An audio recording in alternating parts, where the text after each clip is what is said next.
இதே என்ன விடுங்கடா, உன் பையன் ஓடி போனதுக்கு நான் என்னடா பண்ணுவேன்? இப்படி போனவங்க விட்டுடுறீங்கடா, அவங்களுக்கு பெஸ்ட் ஃப்ரெண்டா இருக்கு, எங்களை தான்டா தூக்கி போட்டு மிதிக்கிறீங்க, விடுங்கடா. எங்க காலேஜ்ல பிரேக் டைம்ல கிளாஸ் எடுக்கிறான். சரி, கிளாஸ் டைம்ல பிரேக் போலான்னு பார்த்தா பிரேக் டைம்ல என்ன பண்ணன்னு கேட்கிறோம். இவன் லூசா நம்ம லூசா சொல்லுங்க? நான் இவளை ரசிச்சு பாக்குறேன்னு தானே நினைக்கிறீங்க?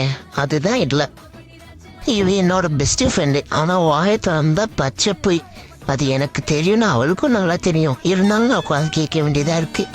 என்ன பண்றது, பெஸ்ட் ஃப்ரெண்ட் ஆச்சு. ஊருல எவ்வளவு பெரிய மனுஷன் எத்தனை மாசம் உங்களை பாதுகாத்துருமா? என்ன நம்பாம சிசிடிவி கேமரா வச்சுக்கிறீங்க. தம்பி பொங்கல், நீங்க என்ன பண்றீங்க? மானா எங்க வீட்டுல டிவி சேனல்ஸ் கொஞ்சம் சரியா தெரியலையா, அதான் இங்க வந்து சீரியல் பாத்துட்டு போலாமா? எட்டி ஒதுக்கிறதுக்குள்ள ஓடி போயிடுங்க. யாருமே சப்ஸ்கிரைபே பண்ண மாட்டீங்க. நான் கோச்சுக்கு நான் போங்க. சும்மா சென்னையை சப்ஸ்கிரைப் பண்ணுங்க.